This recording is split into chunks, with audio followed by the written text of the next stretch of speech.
Bonjour à tous.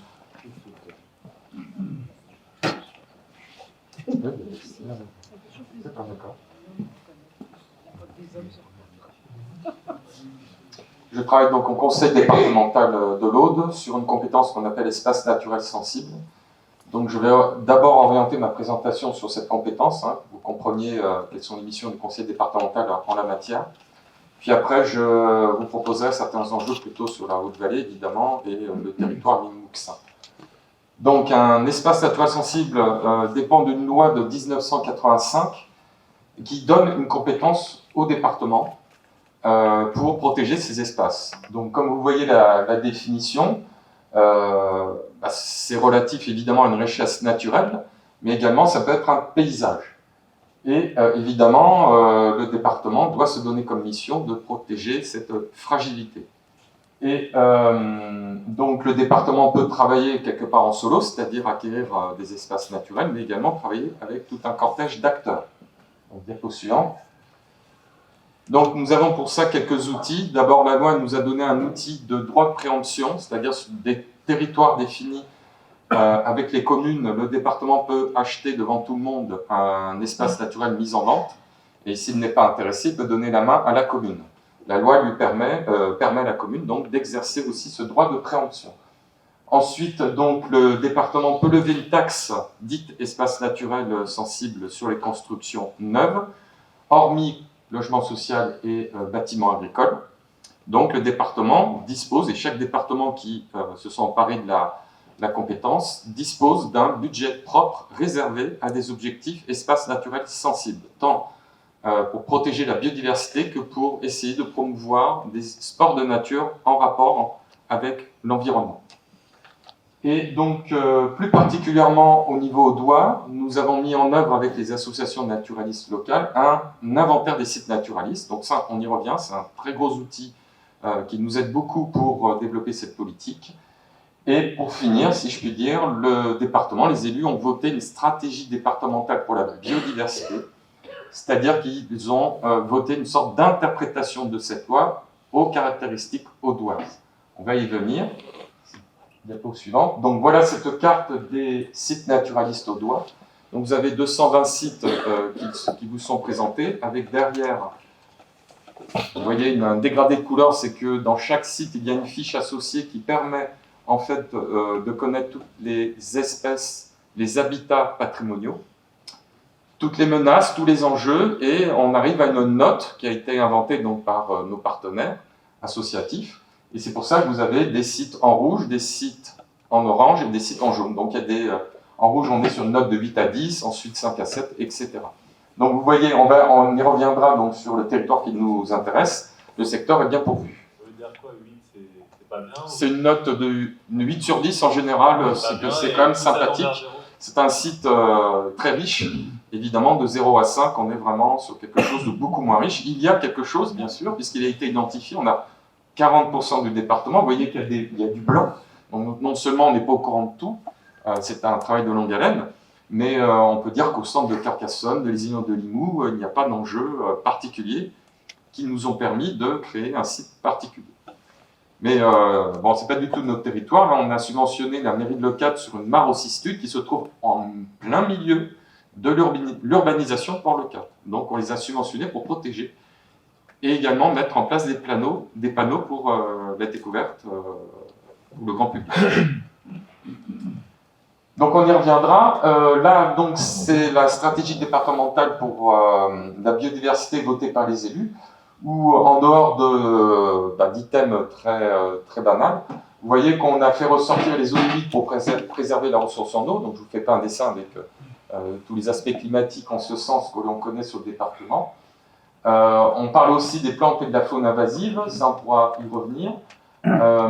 Et les élus ont bien voulu mettre un focus sur l'éducation à l'environnement et l'offre touristique. Évidemment, on cherche dans ce département à attirer le touriste et on a une carte sur la découverte de la nature avec toutes les précautions que vous pouvez imaginer. Et nous avons un acteur qui viendra cet après-midi qui est Géode, qui donc est une fédération qui regroupe un maximum d'associations spécialisées en éducation et environnement, ça nous a beaucoup aidé à mettre en place un programme de découverte qui marche très fort. Je vais vous présenter quelques actions qu'on a menées. C'est juste pour vous, vous signifier sur quel type de programme on s'engage, que ce soit en direct ou avec des partenaires, et quelle est la technicité derrière. Donc là, c'est un peu notre joyau au niveau des 18 propriétés départementales acquises dans le cadre des ENS. C'est une propriété qui se trouve une forêt sous le Madre, la forêt de Bac-Pédulier, et c'est Bruno Leroux de la Fédération de Clair qui avait attiré notre attention sur cette propriété qui a été mise en vente début des années 2010. Et sa caractéristique, c'est qu'elle a été plantée dans les années 60 d'épicéas. Donc à l'époque, on voulait reboiser la France pour justement trouver des matériaux de construction. Il y avait la déprise agricole, donc on ne se posait aucune question, on mettait des arbres partout. Et sur la diapo suivante, donc, si on peut voir, on a des tourbières, une trentaine de tourbières qui ont été plantées, mais c'est un échec évidemment de production sylvicole. Et la mission des ENS, si je puis dire, la première mission sur cette forêt a été de restaurer ces zones humides, puisque peut-être vous savez que ces zones humides sont des éponges qui retiennent l'eau, quand il y en a beaucoup évidemment, qui la relarguent tranquillement quand on en manque. Donc le département s'est lancé dans cette mission à partir de 2012 avec un plan de gestion, avec des professionnels évidemment, tant hydrologie que sylviculture que biodiversité. Et ensuite, on a mis en place toute une gamme de travaux très lourds, où on a fait intervenir donc des chevaux et des bûcherons qui mènent ces chevaux, pour éviter de faire entrer des machines forestières, tout simplement des tracteurs forestiers qui auraient énormément abîmé le milieu. Et donc, on a fait 4 ans de travaux. On a déjà fait donc la première étape où on a restauré pas mal de tourbières. Donc c'est un exemple où le département est en maîtrise d'ouvrage direct et engage non seulement ses ressources humaines, on va dire, mais aussi fait appel à des entreprises spécialisées. Donc vous avez Actiforest à l'écran, qui est un acteur connu dans la Haute-Vallée, mais aussi pour tout ce qui est débardage à cheval, on a été obligé de faire appel à des prestataires extérieurs, puisqu'ils avaient la possibilité, vu l'ampleur des travaux, de mobiliser plusieurs chevaux à la fois, avec plusieurs bûcherons qui pouvaient les mener. Ensuite, je vais aborder trois programmes qu'on a financés. Donc, on a le Conservatoire des espaces naturels de Languedoc-Roussillon, qui est basé à Montpellier, mais qui a un bureau à Perpignan, et qui ont lancé un concept qu'on appelle d'intendance du territoire. Alors, c'est une mauvaise ou une bonne traduction québécoise, je ne sais pas comment vous la présenter. Le concept est très simple. L'idée de prendre contact avec des propriétaires d'espaces naturels où il y a un enjeu, de faire signer une convention pour avoir une sorte de maîtrise foncière, un accord, tout simplement, et de travailler avec lui, mais aussi avec les usagers sur ces sites naturels pour les restaurer, dans un cadre de biodiversité, mais aussi peut-être réinstaller des activités qui sont acceptables d'un point de vue aussi espace naturel. Donc, le SEM est venu nous voir, les élus ont voté depuis 2015 des grosses subventions pour mettre en place ces actions, et avec toute une gamme de partenaires comme la LPO, la Fédération de Clair, etc. Et donc, sur la carte de la page suivante, on voit que vous êtes assez bien concernés sur la Haute-Vallée. Bon, il y a 2 secteurs, Corbière et Haute-Vallée. Et je vais vous présenter une opération sur la commune de La Fajole, donc qui est particulière parce que, comme vous le savez, elle est coincée, si je puis dire, au fond d'une vallée et contre le département de l'Ariège. Et une commune qui a connu la déprise agricole. Les terrasses de petites cultures autour du village se sont fermées, se sont boisées. Et les habitants, donc déjà il n'y en a pas beaucoup, avaient un sentiment de perte de valeur, d'angoisse. Vous voyez la photo, donc, alors, je ne sais pas, elle doit dater évidemment de 1900 quelques, et vous avez une photo à gauche de ce que cela devenait. Et le maire donc a pris contact avec le SEN, avec le département, et on a pu, grâce à un cofinancement contrat Natura 2000 et ENS, réouvrir les milieux, c'est-à-dire, comme vous le voyez ici, c'est l'entreprise Actiforest qui a été choisie, donc abattre les noisetiers. Vous avez le résultat qui date de mars dernier sur cette photo, et remettre un troupeau pour entretenir les milieux. Tout ça a été coordonné par le CNLR, l'animatrice Natura 2000, les services du département, et chacun y a mis sa bonne volonté, si je puis dire, ses compétences et ses moyens financiers. Donc ça, c'est une opération qu'on peut reproduire, qu'on est en train de reproduire sur Bélis, ou d'autres villages qui peuvent présenter un contexte tout à fait favorable, mais il faut partir d'un élément fort, c'est avoir une maîtrise foncière, passer une convention avec les propriétaires, que ce soit publics ou privés. Juste la question, c'est quel est le fait que la forêt qui repousse, c'est quoi le problème en fait là? Alors là, c'est une très bonne question. Si la forêt repousse, on a une uniformisation du milieu. Sur la Fageole, il y a plein de forêts domaniales, plein de forêts communales. Et donc, on perd la biodiversité liée au milieu ouvert. Et là, si je puis dire, la tête de gondole, entre guillemets, pour un effort de communication, je demande toujours à nos partenaires de nous amener les espèces qui parlent, qui sont vraiment en danger, qui sont patrimoniales, pour que ça parle à tout le monde, que ça se comprenne. Et là, c'est un petit papillon, un azuré, un maculinea, comme on l'appelle. On avait un acteur qui s'appelle l'Office pour les insectes de Languedoc-Roussillon, qui avait fait une étude dans les années 2012-2013 sur l'ensemble de la Haute-Vallée, qui avait fait un focus sur cette espèce et qui avait dit attention, alerte, là on est en train de la perdre. Et on ne la perdra pas si on retrouve certains pâturages avec certaines plantes hautes qui permettent de faire son cycle de vie. Et nous on s'empare pour justifier l'engagement de Crédit ENS, ce qui n'est, ça n'a pas été le fil qui a tiré le contrat de Natura 2000, qui a ses propres logiques, si je puis dire. Mais c'est grâce à cette espèce et d'autres évidemment qu'on a pu activer le règlement d'aide, les aides ENS. Donc, on en reparlera un peu plus tard, là, je vous présente cet exemple et je vais revenir sur cette thématique. Il y a un autre exemple là, beaucoup plus frais, encore sur un site, on va dire, très enclavé, la forêt de Kounouzou. Alors là, on est dans le privé complet, et c'est un syndicat forestier qui est formé par des habitants de la commune, hein, ce ne sont pas des acteurs financiers qui viennent de très très loin. Là, on a un enjeu zone humide, et le conservatoire des espaces naturels Languedoc-Roussillon a démarré, avec des partenaires locaux, hein, dont la Fédération Leclerc d'ailleurs, a démarré un important plan de gestion, mais fortement financé par l'Agence de l'eau.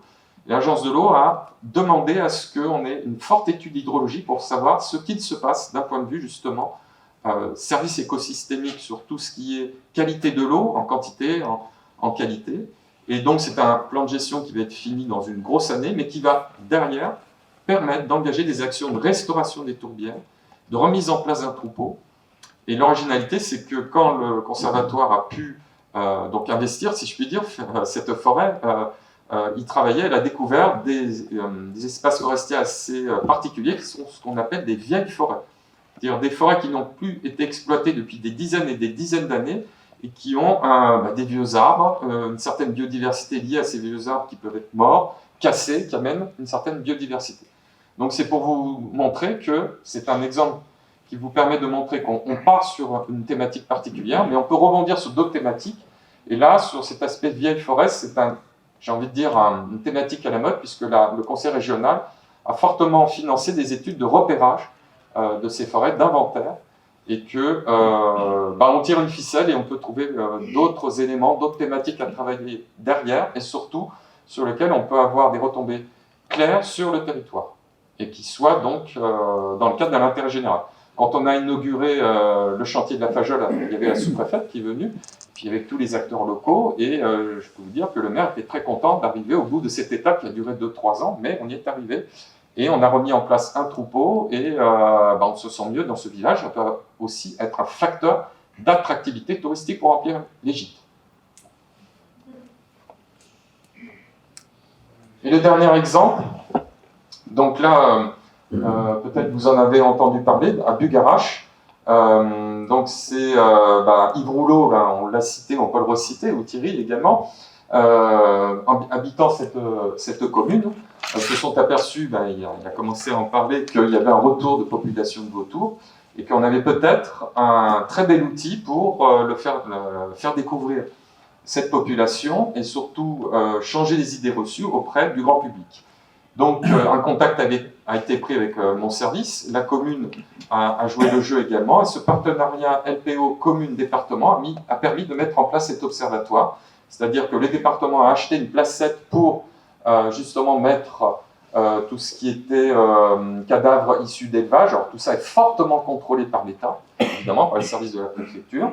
La commune a mis à disposition une de ces parcelles qui était bien située pour observer justement cette placette quand les vautours arrivent, et le département a fortement financé la commune pour lui permettre de mettre en place cet outil. Donc vous avez maintenant, pour ceux qui ne connaissent pas, non seulement toutes sortes de panneaux, mais derrière on ne la voit pas, il y a une lunette d'observation blindée, tout ce que vous voulez, qui reste à l'année et qui est gratuite.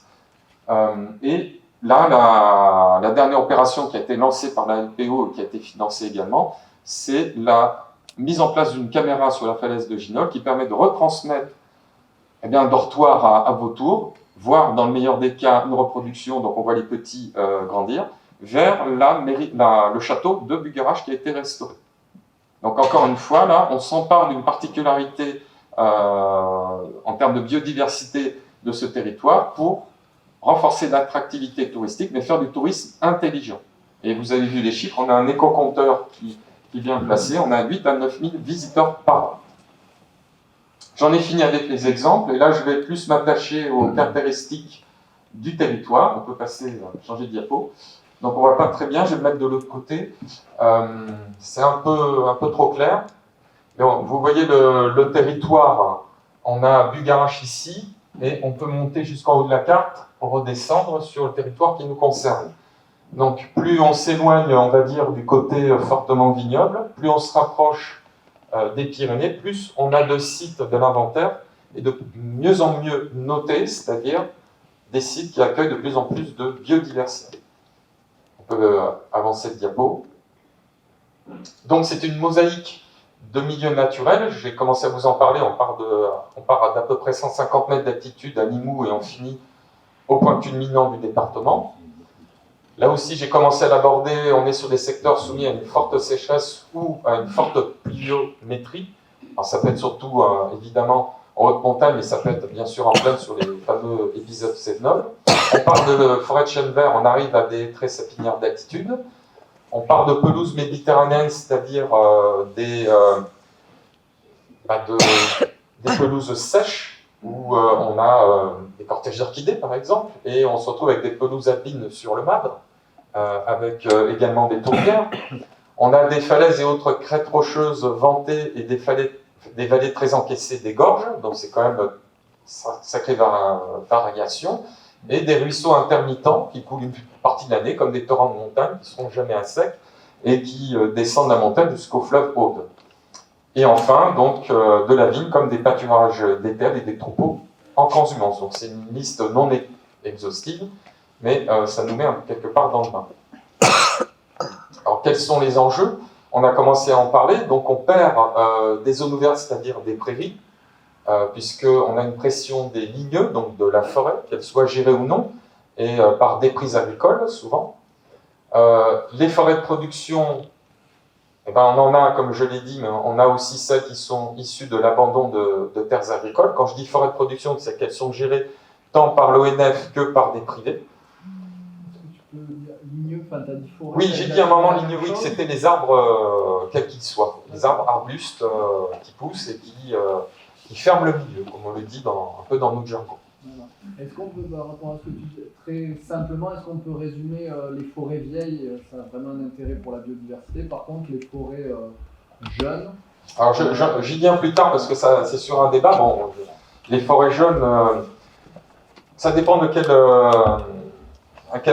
place on prend. Si on est amoureux des orchidées, on ne veut pas voir la forêt avancer parce que les orchidées détestent pour la plupart le couvert forestier. Par contre, si on se dit qu'il faut que les forêts poussent pour absorber le carbone parce qu'on en produit trop, peut-être moins ici, mais plus à Toulouse, ben là, la forêt, c'est un atout pour un certain public. Et je vais y revenir. Donc, les enjeux milieux, mais Bruno en parlera bien mieux que moi, les milieux aquatiques et humides. Il se trouve que depuis un siècle, on abîme pas mal les rivières et on draine pas mal les milieux humides. Donc on essaye avec les syndicats de rivières, les acteurs qu'ils soient, même l'ONF s'y met, le département ou les acteurs associatifs de restaurer ces milieux. Et sur les falaises et crêtes dites venteuses, que j'ai signalé dans la précédente diapo, on a la pression des éoliennes. Bon là c'est surtout le département évidemment. On a des acteurs qui veulent produire de l'électricité, mais il y a certaines localisations d'éoliennes qui rencontrent des enjeux très très forts d'un point de vue biodiversité. Alors j'ai cité bien sûr les oiseaux, mais ça peut être aussi certaines plantes. Et puis bien sûr, mais je ne vais pas m'étendre puisque Thierry en a fortement parlé, il y a la nature ordinaire qui est soumise à la pression des activités humaines, c'est-à-dire que si vous créez une zone d'activité, s'il y a des lotissements qui poussent ou autre, la nature ordinaire recule. Bon, sur les enjeux écologiques, là, Thierry en a parlé et Bruno pourra également donner des détails. Donc, on essaye d'acquérir toutes sortes de connaissances sur ces groupes que vous voyez à l'écran. Mais également, quand on essaie de mieux les connaître, on découvre des pressions, des menaces, on engage des projets de restauration, différents budgets, et on essaie de reconquérir certains milieux favorables à ces groupes. Donc l'exemple des vautours est assez marquant, et Bruno pourra certainement reprendre dans son diaporama certains éléments. Et comme je l'ai dit, ça peut être vecteur d'attractivité touristique, mais également on a aussi la pression d'espèces envahissantes en termes de faune, et donc de travailler là-dessus. Ce qu'on peut citer, c'est ce fameux papillon, la pirate du buis, qui est arrivé par l'Asie de mémoire et qui ravage les buis. Et ça porte beaucoup de problèmes, déjà de défense contre les incendies, mais également le buis, en ce moment, est-ce qu'il va repousser? On est un peu en interrogation. Un peu la même chose pour la flore, on a recensé toutes sortes d'espèces patrimoniales sur des plus ou moins grands secteurs. En général, ce sont ce qu'on appelle des petites stations, des secteurs où ces plantes poussent, qui sont donc très dépendants des conditions du milieu, si ce n'est déjà de l'impact des activités humaines. Ça peut être aussi un facteur d'attractivité touristique, on a parlé des orchidées. Il y a aussi la pression des espèces envahissantes, ne serait-ce qu'en bord de rivière, vous avez peut-être vu la renouée du Japon, par exemple. Et par contre, c'est un fort facteur de richesse, puisque selon les habitats, l'altitude, le climat, le régime hydrique local, on peut avoir différentes plantes complètement improbables, si je puis dire. Enfin, on a l'orchidée, mais ici, vous avez une plante carnivore, on la voit très mal, malheureusement, c'est la drosera, qui pousse dans les tourbières, donc plutôt en altitude. Et les enjeux, donc, sur le milieu anthropique, les enjeux, on va dire, de gestion sur le milieu naturel, les enjeux de gestion anthropique. On a parlé de l'utilisation des ressources en eau, la prévention des inondations. On a aussi la défense contre les incendies. On peut travailler intelligemment avec les pompiers, justement, pour restaurer des milieux ouverts. Et ça peut servir aussi à contrer certains risques incendies. J'en reviens pas sur le tourisme, les sports de nature, la filière sylviculture, forcément par son mode de gestion des forêts, impacte sur la biodiversité. Les activités agricoles, dont tu en as parlé Thierry. La production d'énergie nouvelle, donc c'est autant les éoliennes que le photovoltaïque, mais aussi l'énergie hydraulique. L'urbanisation, et j'en ai certainement oublié. C'est un débat aussi qu'on peut avoir là-dessus. Les chasseurs, je ne sais pas s'ils sont présents aujourd'hui, nous travaillons avec eux, et il y a différents modes de gestion d'ACA qui ont aussi un impact sur les milieux naturels. On peut changer de diapo. Est-ce que tu peux, parce que bon, c'est assez connu les éoliennes par exemple, mais les photovoltaïques, quelle incidence ça a par exemple sur Ce qui intéresse les producteurs d'énergie nouvelle, en dehors du fait qu'il faut du vent et du soleil, c'est qu'il leur faut une maîtrise foncière très simple. Donc s'ils trouvent un propriétaire qui lui loue le terrain, qu'il soit propriétaire public ou privé, il va être enchanté, si je puis dire, puisque ça va aller très très vite pour lui. Mais dans ce qu'impose la loi, c'est-à-dire de rédiger une étude d'impact, il va lancer toutes sortes d'études, donc des études naturalistes. Il va peut-être, le bureau d'études qui va s'en occuper, va peut-être tomber, on va rester sur les orchidées, sur des stations d'orchidées rares. Et là, la loi l'oblige à éviter la station d'orchidées ou à réduire l'emprise de ces panneaux photovoltaïques, voir si l'État le lui permet, parce que là c'est le préfet qui décide en la matière, eh bien, de compenser l'atteinte à ces stations d'orchidées, c'est-à-dire de recréer un milieu. On parle à chaque fois de réouverture de milieu, ce serait de réouvrir un milieu en espérant que l'orchidée se réimplante. Et on a toutes sortes de dispositifs de soutien ou de contrôle sur ces enjeux écologiques, donc je ne reviens pas sur les ENS, je suis très impoli, je l'ai mis en premier. Il y a aussi Natura 2000, maintenant le maillage est complètement développé, les équipes sont là et on est maintenant plus dans un travail de longue haleine, mais on arrive à développer des projets, que ce soit Natura 2000 tout seul ou en collaboration avec les ENS. La loi sur l'eau, la loi sur les espèces protégées oblige les porteurs de projets à réfléchir à deux fois, puisque derrière il y a des études d'impact et ça peut aller jusqu'à une autorisation préfectorale, donc c'est quand même très lourd à gérer. Le code forestier aussi, quand je parle de code forestier, c'est plus ce qui est mené par l'ONF, eh bien, oblige bien sûr à produire du bois, mais il y a des droits et des devoirs, si je peux dire. L'ONF doit faire aussi attention à la biodiversité avec ses partenaires. Alors GEMAPI, donc c'est un affreux acronyme pour en fait évoquer tous les changements réglementaires récents de mission des syndicats de rivière. Je ne m'engage pas là-dessus, mais derrière on a des forts moyens à mener par l'agence de l'eau et aussi le département pour restaurer les rivières et les zones humides. Ensuite, les arrêtés de protection du biotope, donc ça c'est un arrêté préfectoral qui permet d'empêcher toute activité de porter atteinte à un biotope particulier sur lequel on a recensé une faune ou une flore extrêmement rare. On a parlé un tout petit peu du PNR, du Parc naturel régional Corbière-Fenouillette, qui concerne un petit bout de votre territoire, mais sachez que derrière, si ce PNR se crée, il y aura des moyens en ingénierie de projet. C'est-à-dire, il y aura des chargés de mission qui pourront aider à faire émerger des projets et à trouver des budgets. Donc c'est très rare. En général, l'ingénierie de projet, c'est malheureusement une denrée rare. Et quand je dis ingénierie de projet, c'est spécialisé. Ça peut être biodiversité, ça peut être eau, et ça peut être culture, ce sera toutes sortes de thématiques. Les réserves naturelles aussi, c'est un outil que possède l'État et la région pour gérer plus finement des espaces naturels où il y a plusieurs propriétaires et des forts enjeux, etc. etc. Donc, là-dessus, il y a toute une gamme d'outils que l'on peut utiliser dans ce cadre-là. Et par exemple, si des gens ont des projets, est-ce qu'il y a une sorte de guichet unique ou quelqu'un qui va, parce que c'est beaucoup de choses, parce qu'à la fois ça peut être un soutien, à la fois ça peut être contraignant aussi. Exactement. Alors, ça dépend quel est le projet. Si on est engagé dans une étude d'impact, il faut s'entourer des compétences. Donc, déjà, allez voir à la préfecture qui vous donne la petite liste de courses, c'est-à-dire d'études à mener.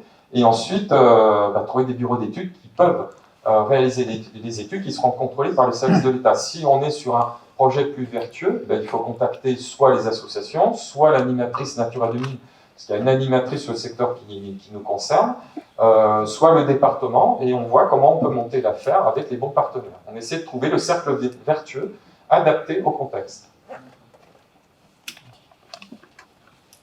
Alors ça, c'est un grand débat en ce moment qui change un peu tous les 5 ans. Il y a des nouveaux mots qui apparaissent, mais je voulais vous les présenter. Alors, je ne sais pas après si ça fera l'objet des tables rondes ou des ateliers plutôt. Donc on parle beaucoup à Toulouse, à Montpellier, voire à Carcassonne, et ici peut-être également, de ces thématiques de transition écologique, comment changer de pratique tout simplement, et prendre en compte tout ce qui est biodiversité ou pratique plus vertueuse. Le changement climatique, alors ça c'est un mot extrêmement à la mode, notamment, je cite un exemple qui me vient toujours en tête, l'agence de l'eau aime bien voir des dossiers poussés en demande de subvention avec cette expression de changement climatique, lutter contre le changement climatique. La résilience aussi, comment arriver à ce que les espaces naturels, la biodiversité puissent affronter tous ces enjeux. Donc ce mot résilience, là j'ai mis entre parenthèses une forêt qui est non monospécifique, c'est-à-dire qui est plantée de plusieurs espèces d'arbres. Ces espèces, ces arbres sont de différentes classes d'âge, seront à même de mieux résister aux impacts de changement climatique. Par rapport à une forêt, par exemple, d'épicéas qui ont tous le même âge et il n'y a que cette espèce. Si vous avez évidemment un ravageur qui arrive, qui est poussé par le changement climatique, le réchauffement, il va faire un massacre, alors qu'une forêt qui ne sera pas monospécifique va mieux résister. On a aussi une thématique qui montre énormément les solutions fondées sur la nature. J'ai mis cet exemple puisque je vous ai montré notre forêt départementale de Val-Régulier. Restaurer les zones humides permet de stocker, d'épurer l'eau. Est-ce que forcément il faut faire des barrages partout? Ça coûte cher, ça peut justement provoquer des impacts défavorables sur la biodiversité, c'est très compliqué à gérer. Finalement, est-ce que s'orienter sur une préservation, une restauration des zones humides ça peut remplir un tel service?